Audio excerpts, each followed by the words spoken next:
गुरुर्ब्रह्मा गुरुर्विष्णु गुरुदेवो महेश्वरः गुरुः साक्षात् परब्रह्म तस्मै श्री गुरवे नमः। कृष्णाय वासुदेवाय हरे परमात्मने प्रणतः क्लेशनाशाय गोविंदाय नमो नमः।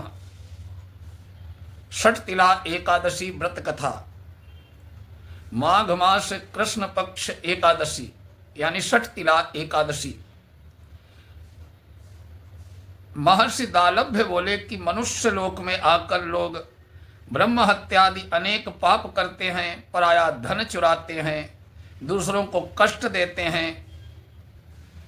ऐसा दुष्कर्म करने वाले जीव मनुष्य नरक में न जाएं, उनके पाप दूर हो जाएं, उनका प्रायश्चित हो जाए, ऐसा उपाय कहिए।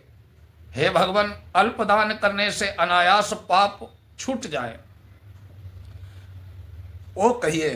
पुलस्त ऋषि बोले कि हे महाभाग, तूने बहुत ही सुंदर प्रश्न किया है, जिसको ब्रह्मा विष्णु और इंद्रादि देवताओं ने किसी से नहीं कहा। तुम्हारे पूछने पर उस गुप्त बात को तुमसे कहूँगा। माघ मास कृष्ण पक्ष के आरंभ में ही शुद्धता से स्नान करके इंद्रियों को वश में करें। काम क्रोध घमंड ईर्ष्या लोभ और चुगली, इनसे मन को हटाकर जल से हाथ पैर धोकर भगवान का स्मरण करें। ऐसा गोबर लें जो पृथ्वी पर न गिरा हो, उसमें तिल और कपास मिलाकर पिंड बना लें। उनके 108 पिंड बनावें।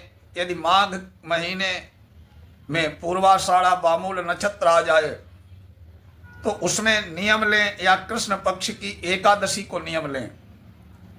उसका विधान मुझसे सुनिए।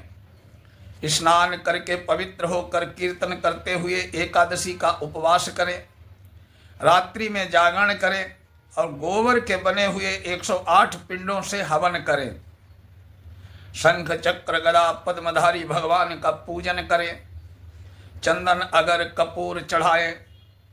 बूरा मिला हुआ नैवेद्य चढ़ाकर बारंबार श्री कृष्ण नाम का स्मरण करें।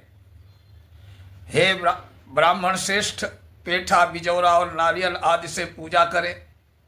यदि इन सब का अभाव हो तो सुपारी ही श्रेष्ठ है। फिर अर्घ देकर जनार्दन का पूजन करके प्रार्थना करें कि हे कृष्ण, आप दयालु और पापियों को मोक्ष देने वाले हो। हे जगतपति, मेरे दिए हुए इस अर्घ को लक्ष्मी समेत स्वीकार करिए। फिर छत्र उपानह और वस्त्र ब्राह्मणों को देकर उनका पूजन करें। जल से भरा हुआ कलश दें। कहें कि श्री कृष्ण भगवान मेरे ऊपर प्रसन्न हो। खेत में तिल बोने से जितनी संख्या में तिल पैदा होते हैं, उतने हजार वर्ष तक मनुष्य स्वर्ग में निवास करता है। तिल से स्नान, उबटन, होम, तर्पण, भोजन और दान करें। ये 6 प्रकार की विधि पापों का नाश करती है। इसी से इस एकादशी का नाम षटतिला एकादशी है। नारद जी बोले, हे कृष्ण, हे भक्त वामन, षटतिला एकादशी से क्या फल मिलता है? यदि आप मेरे ऊपर प्रसन्न हैं तो इतिहास समेत मुझसे कहिए। श्री कृष्ण बोले, ब्रह्मन, मैंने वृत्तांत में देखा है कि वो तुमसे कहता हूँ। नारद, एक ब्राह्मणी मनुष्य लोक में ब्रह्मचर्य व्रत का पालन करती हुई देवताओं का पूजन करती थी। वो पूर्णमास व्रत में लगी हुई सदा मेरी भक्ति करती थी। कृष्ण का उपवास करती हुई पूजा में लगी रहती थी। हे द्विजोत्तम, नित्य व्रत करने से उसका शरीर दुर्बल हो गया। फिर बहुत दिनों के बाद मैंने मन में विचार किया कि कठिन व्रतों के करने से इसका शरीर शुद्ध हो गया है। शरीर को सुखाकर इसने स्वर्ग जाने की योग्य अपना देह बना लिया है। इसने अन्न का दान नहीं किया जिससे कि सबकी तृप्ति होती। हे ब्राह्मण, उसकी जांच करने को मैं मनुष्य लोक में गया।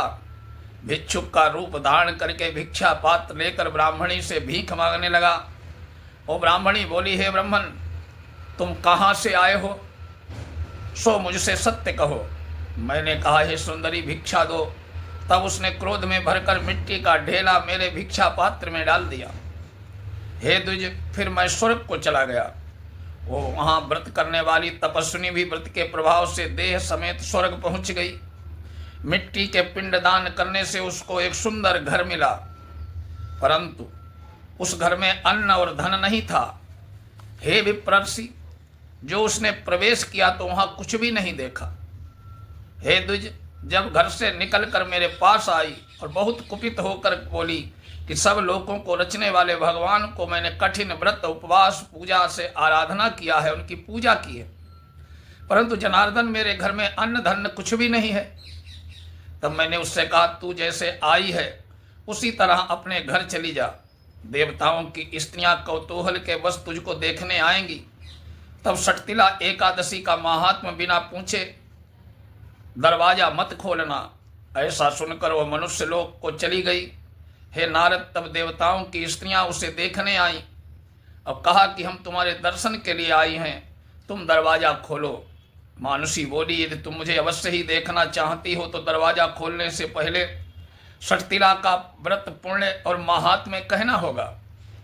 उनमें से एक ने महात्म्य सुना दिया, कहा कि हे मानुषी, दरवाजा खोल दो, तुमको देखना आवश्यक है। उसने दरवाजा खोल दिया। उन सब ने मानुषी को देख लिया। हे द्विजश्रेष्ठ, ओह न तो देवी है, न गंधर्वी है, न आसुरी है, न नागिन है। जैसी स्त्री पहले उन्होंने देखी थी वैसी ही वो भी थी। देवियों के उपदेश से सत्य पर चलने वाली उस मानुषी ने मुक्ति और भुक्ति दोनों को देने वाली षटतिला का व्रत किया। तब वो मानुषी क्षण भर में रूपवती कांति युक्त हो गई। उसके यहाँ धन धान्य वस्त्र स्वर्ण चांदी ये सब हो गया। विधि पूर्वक दिया हुआ दान सब पापों का नाश करता है। हे मुनि सत्तम, इससे शरीर में थकावट, अनर्थ अथवा कष्ट नहीं होता। इस दिन फलाहार में भगवान श्री कृष्ण की पेठा, नारियल, सीताफल, सुपारी आदि से पूजा करनी चाहिए। इस दिन तिल और पट्टी का सागर शास्त्रकारों ने बताया है। कृष्णाय वासुदेवाय हरे परमात्मने प्रणतक्लेशनाशाय गोविंदाय नमो नमः। बोले गोविंद भगवान की जय।